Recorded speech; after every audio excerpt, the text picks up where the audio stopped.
ನನಗೆ actually steps ಇಳಿಬೇಕಾದ್ರೆ ಕಾಲು fracture ಆಗಿತ್ತು. Insurance for asking doctor consultation letter. But ಅವ್ರು doctor ಅದು ಯಾವ ಥರ ಬರ್ಕೊಟ್ರೋ ಗೊತ್ತಿಲ್ಲ. ಅದೇ ಆಪ್ರೇಷನ್ಗೆ ಕರ್ಕೊಂಡು ಹೋಗೋಕ್ಕಿಂತ ಮುಂಚೆನೇ ಒಬ್ಬರು ಬಂದಿದ್ರು ಮೆಡ್ಫಿನ್ ಕಡೆಯಿಂದ. ಸರ್ ಟುಮಾರೋ ಆಪ್ರೇಷನ್ ಅಂತ ಹೇಳ್ಬಿಟ್ರು. ಬಟ್ ನಂಗೆ ತುಂಬ ಯೂಸ್ ಆಗಿದೆ ಅಂದರೆ ಮೆಡ್ಫಿನ್ ಕಡೆಯಿಂದ.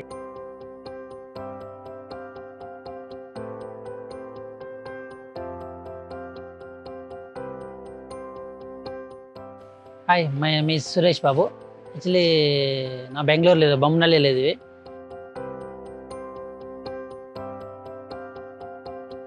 ನನಗೆ ಆ್ಯಕ್ಚುಲಿ ಸ್ಟೆಪ್ಸ್ ಇಳಿಬೇಕಾದ್ರೆ ಕಾಲು ಫ್ರ್ಯಾಕ್ಚರ್ ಆಗಿತ್ತು. ಅದು ನಾನು MRI ಮಾಡಿಸ್ಮೇಲೆ ಡಾಕ್ಟರ್ ರಾಜ್ಕುಮಾರ್ ಅಂತ ಮೀಟ್ ಆದೆ. ಅಲ್ಲಿ ಅವರು ಡಾಕ್ಟರ್ ರಂಗದೊರೆ ಹಾಸ್ಪಿಟಲ್ಗೆ ರೆಫರ್ ಮಾಡಿದ್ರು ಆಪ್ರೇಷನ್ಗೆ. ಬಟ್ ಅಲ್ಲಿ ಇನ್ಶೂರೆನ್ಸ್ ಕಡೆಯಿಂದ ಇವ್ರಿಗೆ ಲೆಟರ್ ಕೊಡೋಕ್ಕಾಗಿಲ್ಲ ಡಾಕ್ಟರ್ ಕಡೆಯಿಂದ. ಸೆಲ್ಫ್ ರಿಡಕ್ಷನ್ ಬೇಕಿತ್ತು. ಬಟ್ ಅವ್ರದ್ದೆಲ್ಲ ಬರ್ಕೊಟ್ಟಿದ್ವಿ. ಬಟ್ ಇನ್ಶೂರೆನ್ಸ್ ಕಡೆಯಿಂದ ಇವ್ರಿಗೆ ಅಪ್ರೂವಲ್ ಮಾಡ್ಸೋಕ್ಕಾಗಿಲ್ಲ. My friend refer to Medfin, doctor Raghu ಅಂದ್ಬಿಟ್ಟು. ಅವ್ರಿಗೆ ಆ್ಯಕ್ಚುಲಿ ಟೋಟಲ್ ಡಾಕ್ಯುಮೆಂಟ್ಸ್ ಎಲ್ಲ ಕಳಿಸಾಯಿತು. ಅಲ್ಲಿಂದ ಡಾಕ್ಟರ್ ಅನನ್ಯ ಪುಟ್ಟರಾಜ್ ಅವ್ರಿಗೆ ಕನ್ಸಲ್ಟೇಷನ್ ಮಾಡಿ ಅವರು ಗೋ ಫಾರ್ ಸರ್ಜರಿ ಅಂತ ಹೇಳಿದ್ರು. ಸರ್ಜರಿಗೆ ಹೋಗ್ಬೇಕಂದ್ರೆ ಇದು RR ನಗರ್ ಸ್ಪರ್ಶ ಹಾಸ್ಪಿಟಲ್ಗೆ ರೆಫರ್ ಮಾಡಿದ್ರು. ಅಲ್ಲಿ ಮೆಡ್ಫಿನ್ ಕಡೆಯಿಂದ ಇನ್ಶೂರೆನ್ಸು ಕ್ಲೈಮ್ ಮಾಡಿಕೊಡ್ತೀವಿ ಅಂತ ಹೇಳ್ಬಿಟ್ಟು ಅವರೇ ಕೊಡಿದ್ರು. Including cab, inclusion form filling, admissions, everything Medfin ಕಡೆಯಿಂದ ನೋಡಿಕೊಂಡ್ರು. That name also is not ಹಿಂಗ್.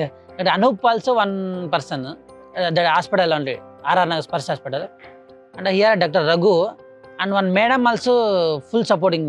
ಬಟ್ ಇನ್ಶೂರೆನ್ಸ್ ಕಂಪನಿ ಆಲ್ಸೋ ನಾವು ಹ್ಯಾವ್ ಅ ನಂಬರ್, ಬಟ್ ಹೆಸರು ಗೊತ್ತಿಲ್ಲ. ಅವ್ರ ಹೆಸರು ಏನೋ ಹೇಳಿದ್ರು. But I think Radhika ma'am, Radhika ಅನ್ಸುತ್ತೆ.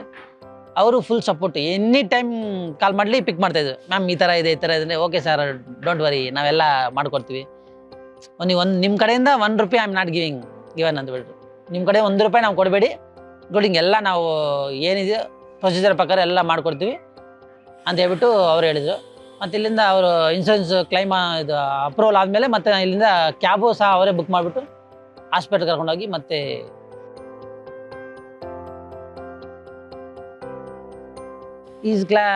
Insurance for asking doctor consultation letter ಬೇಕು ಅಂದರು. ಬಟ್ ಅವ್ರು ಡಾಕ್ಟ್ರು ಅದು ಯಾವ ಥರ ಬರ್ಕೊಟ್ರೋ ಗೊತ್ತಿಲ್ಲ. But Ananya sir one time only letter ಬರ್ಕೊಟ್ರು. ಅದು ಟ್ರೀಟಿಂಗ್ ಡಾಕ್ಟರ್ ಲೆಟರ್ ಬೇಕಲ್ಲ, ಏನೇ ಇನ್ಶೂರೆನ್ಸ್ ಕ್ಲೈಮ್ ಮಾಡಬೇಕಾದ್ರೆ. ಅದಕ್ಕೆ ಅವ್ರು ಲೆಟರ್ ಬರ್ಕೊದ ತಕ್ಷಣ ಮತ್ತೆ ಇನ್ನೊಂದು ಥರ ಲೆಟರ್ ಕೇಳಿದ್ರು, ಸೆಲ್ಫ್ ಇಂಡಕ್ಷನ್, ಇದು ಯಾವ ಥರ ಆಯಿತು ಏನು ಅಂತ. ಮತ್ತು ಅವರೆಲ್ಲ ಅಲ್ಲೇ ಲೆಟರ್ ಬರ್ಕೊಟ್ಟ ತಕ್ಷಣ ಅವರು ಅಪ್ರೂವಲ್ ಕಳಿಸಿದ್ರು. ಆಮೇಲೆ ಹಾಸ್ಪಿಟಲ್ ಅಡ್ಮಿಟ್ ಆಗಿ ಸರ್ಜರಿ ಆಯಿತು.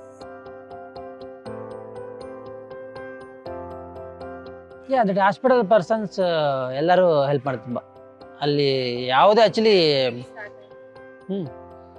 ಅದೇ ಆಪ್ರೇಷನ್ಗೆ ಕರ್ಕೊಂಡು ಹೋಗೋಕ್ಕಿಂತ ಮುಂಚೆನೇ ಒಬ್ಬರು ಬಂದಿದ್ರು ಮೆಡ್ಫಿನ್ ಕಡೆಯಿಂದ. ಸರ್ ಟುಮಾರೋ ಆಪ್ರೇಷನ್ ಅಂತ ಹೇಳ್ಬಿಟ್ರು. ಅವ್ರು ಹೇಳ್ಬಿಟ್ಟು ಎಲ್ಲ ಹಾಸ್ಪಿಟಲಲ್ಲಿ ಆ್ಯಕ್ಚುಲಿ ಬೇರೆ ಯಾರೂ ಔಟರ್ಸ್ ಅಲೋ ಇಲ್ಲ. ಆ್ಯಕ್ಚುಲಿ ಇವರು ಜೊತೆಲಿರೋರು ಸಹ ಬೇಕಾಗಿಲ್ಲ. ಆ್ಯಕ್ಚುಲಿ ನನಗೆ ಅನಿಸ್ದಂಗೆ ಹಾಸ್ಪಿಟಲ್ ವೈಸ್ ಹೋದರೆ ಜೊತೆಲಿರೋ ಸಹ ಬೇಕಾಗಿಲ್ಲ. ಎಲ್ಲ ಆಲ್ಮೋಸ್ಟ್ ಎಲ್ಲ 90% ಎಲ್ಲ ಅವರೇ ನೋಡ್ಕೊಂಡ್ಬಿಟ್ರು. ಅದು ಆಪ್ರೇಷನ್ಗೆ ಹೋಗೋಕ್ಕಿಂತ ಮುಂಚೆ ಒಂಥರ ಸ್ವಲ್ಪ ಇದಾಗ್ತಿತ್ತು ಯಾವ ಥರ ಅಂತ. ಮತ್ತು ಆಪ್ರೇಷನ್ ಕರ್ಕೊಂಡೋಗಿ ಅಲ್ಲಿ ಮಾರ್ನಿಂಗ್ 8 o'clock ಆಪ್ರೇಷನ್ ಶುರುವಾಯಿತು. 2 hours ಸರ್ಜರಿ ಆಯಿತು. ಸರ್ಜರಿ ಆದಮೇಲೆ ಸ್ವಲ್ಪ ನಮಗೇನು ಪೇನ್ ಏನು ಗೊತ್ತಾಗಿಲ್ಲ. ಆಫ್ಟರ್ 2 o'clock ಆದಮೇಲೆ ಸ್ವಲ್ಪ ಇಂಜೆಕ್ಷನ್ ಎಲ್ಲ ಕೊಟ್ಟಿದ್ರಲ್ಲ, ಆಫ್ಟರ್ 2 o'clock ಆದಮೇಲೆ ಮತ್ತೆ ನಮಗೆ ಸ್ವಲ್ಪ ಪೇಯ್ನ್ ಶುರುವಾಯಿತು. 2 days ಸ್ವಲ್ಪ ಪೇಯ್ನ್ ಇತ್ತು. ಆಮೇಲೆ ಎಕ್ಸಸೈಸ್, ಫಿಸಿಯೋಥೆರಪಿ ಅವ್ರು ಬಂದರು.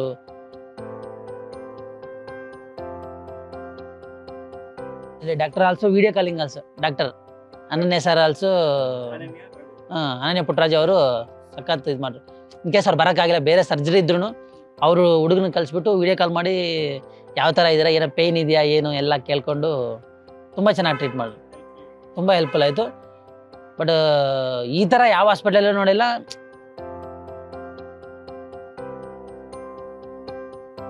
ಬಟ್ ನಂಗೆ ತುಂಬ ಯೂಸ್ ಆಗಿದೆ ಅಂದರೆ ಮೆಡ್ಫಿನ್ ಕಡೆಯಿಂದ. ಇನ್ಶೂರೆನ್ಸ್ ನಾವು ಕ್ಲೈಮ್ ಮಾಡಬೇಕಾದ್ರೆ ಸೋ ಮಚ್ ಆಫ್ ಪ್ರೊಸೀಜರ್ ಇರುತ್ತೆ.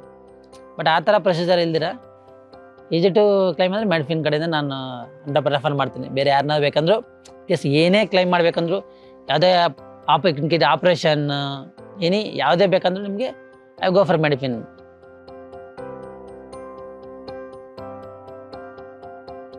I am recommended 100% go for Medifin. Easily procedure. ನಾವೇ ಹೋಗ್ಬೇಕಂದ್ರೆ ಕಷ್ಟಪಟ್ಟು ಹೋಗಿ ಅಲ್ಲಿ ಫಾರ್ಮ್ ಫಿಲ್ ಮಾಡಿ ಬೆಡ್ ತಗೊಂಡು ಅಲ್ಲೆಲ್ಲ ಪ್ರೊಸೀಜಿಂಗ್ ಎಲ್ಲ ಮಾಡಿಕೊಂಡು ಅಷ್ಟರಲ್ಲಿ ಲೇಟ್ ಆಗಿಬಿಡುತ್ತೆ. ಇವರಾದರೆ ಎಲ್ಲ ಆಲ್ಮೋಸ್ಟ್ ಅಲ್ಲ ಸ್ಟೆಪ್ ಬೈ ಸ್ಟೆಪ್ ನೀಟಾಗಿ ರೆಡಿ ಮಾಡಿರ್ತಾರೆ. ಓಕೆ, ಡಾಕ್ಯುಮೆಂಟೇಷನ್ ನಾವು ಒಂದ್ಸಲ ಕಲಿಸ್ಬಿಟ್ರೆ ಏನು ಬೇಕು ಮತ್ತೆ ಎಲ್ಲ ಅವರೇ ನೋಡ್ಕೊತಾರೆ. ಏನೇ ಡಾಕ್ಟ್ರ್ ಇನ್ಶೂರೆನ್ಸ್ ಕಡೆಯಿಂದ ಬರೋ ಕ್ವಶನ್ಸ್ಗೆ ಆನ್ಸರ್ ಆಗಲಿ, ಡಾಕ್ಟ್ರ್ ಕಡೆಯಿಂದ ಏನಾದರೂ ಬರೋದಾಗಲಿ, ಆಲ್ಮೋಸ್ಟ್ ಎಲ್ಲ ನನಗಂದ್ರೂ 1% ಕೆಲಸ ಇಲ್ಲ ಅಲ್ಲಿ. 100% ಎಲ್ಲ ಅವರೇ ನೋಡ್ಕೊಂಡ್ಬಿಟ್ರು. ನನಗೆ ಆ್ಯಕ್ಚುಲಿ ಭಯ ಆಗ್ತಿತ್ತು, ಅಯ್ಯೋ ಇಷ್ಟೊಂದು ಅಮೌಂಟ್ ಕ್ಲೈಮ್ ಮಾಡ್ತಾರೋ ಇಲ್ಲೋ ಇನ್ಶೂರೆನ್ಸ್ ಕಡೆಯಿಂದ, ಮತ್ತು ನಾನೇನು ಪೇ ಮಾಡಬೇಕೇನೋ ಅಂತ. ಅವರಿಲ್ಲ ಸರ್, ಆ ಥರ ಇಲ್ಲ, ಆಲ್ಮೋಸ್ಟ್ ಎಲ್ಲ ಕ್ಲೈಮ್ ಆಗುತ್ತೆ ಅಂತ ಹೇಳ್ಬಿಟ್ಟು ಎಲ್ಲ ಹೇಳಿದ್ರು. ಎಲ್ಲ ಕ್ಲೈಮ್ ಮಾಡಿಕೊಟ್ರು. ನನಗೆ ಹಾಸ್ಪಿಟಲ್ ಡಿಸ್ಚಾರ್ಜ್ ಆಗೋ ಟೈಮಲ್ಲೂ ₹1 ಸಹ ನನ್ನ ಹತ್ರ ತೊಗೊಳಿಲ್ಲ.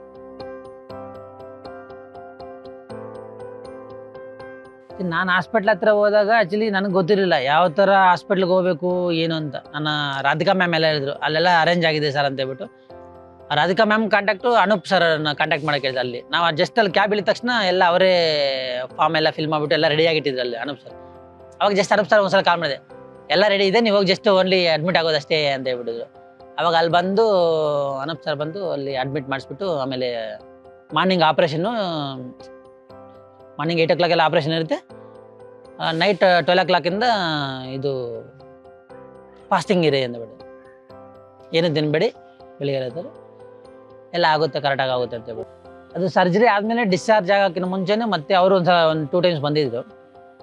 ಬಂದ್ಬಿಟ್ಟು ಸರ್ಜರಿ ಆದಮೇಲೆ ಹಾಸ್ಪಿಟ್ಲಿಗೆ ಬಂದಿದ್ರು ಅವರು, ಮೆಡಿಫಿನ್ ಕಡೆಯಿಂದ ಬಂದಿದ್ರು. ಬಂದುಬಿಟ್ಟು ಎಲ್ಲ ನೋಡಿಬಿಟ್ಟು, ಓಕೆ ಸರ್ ಏನು ಪ್ರಾಬ್ಲಮ್ ಇಲ್ಲ, ಎಲ್ಲ 100% ಚೆನ್ನಾಗಾಗಿದೆ. ಆಮೇಲೆ 2ನೇ ತಾರೀಕು ಡಿಸ್ಚಾರ್ಜ್ ಅಂದು 1 day ಲೇಟ್ ಆಯಿತು. ಆ್ಯಕ್ಚುಲಿ ನಂಗೆ ಫೀವರ್ ಬಂತು ಆ್ಯಕ್ಚುಲಿ 1 day ಬಿಫೋರು. ಅದಾದಮೇಲೆ ಮತ್ತೆ ಬಂದುಬಿಟ್ಟು ಅವರು ಡಿಸ್ಚಾರ್ಜ್ ಟೈಮಲ್ಲಿ ಅವರೇ ಬಂದಿದ್ರು. ಎಲ್ಲ ಡಿಸ್ಚಾರ್ಜ್ ಮಾಡಿಬಿಟ್ಟು ಅವರೇ ಫಾರ್ಮ್ ತೊಗೊಂಬಂದು ಕೊಟ್ಟರು ಎಲ್ಲ. ಅವ್ರು ಅನೂಪ್ ಸರ್ ಅವರು, ನಾನು ಆ್ಯಕ್ಚುಲಿ ಅವ್ರನ್ನ ನೋಡಿಲ್ಲ ನಾನು, ಬಟ್ ಅವರು ಆ್ಯಕ್ಚುಲಿ ನನಗೆ ಫೋನಲ್ಲಿ ಅಷ್ಟೇ ಕಾಂಟ್ಯಾಕ್ಟ್ ಆಗಿದ್ದು. ಅವ್ರನ್ನ ಹುಡುಗನ ಕರೆಸಿ ಅವರೇ ಡಿಸ್ಚಾರ್ಜ್ ಎಲ್ಲ ಸಮರಿ ಬರ್ಕೊಟ್ಟು ಎಲ್ಲ ಅವರೇ ಮಾಡಿದ್ದಾರೆ, ಇನ್ಕ್ಲೂಡಿಂಗ್ ಡಿಸ್ಚಾರ್ಜ್.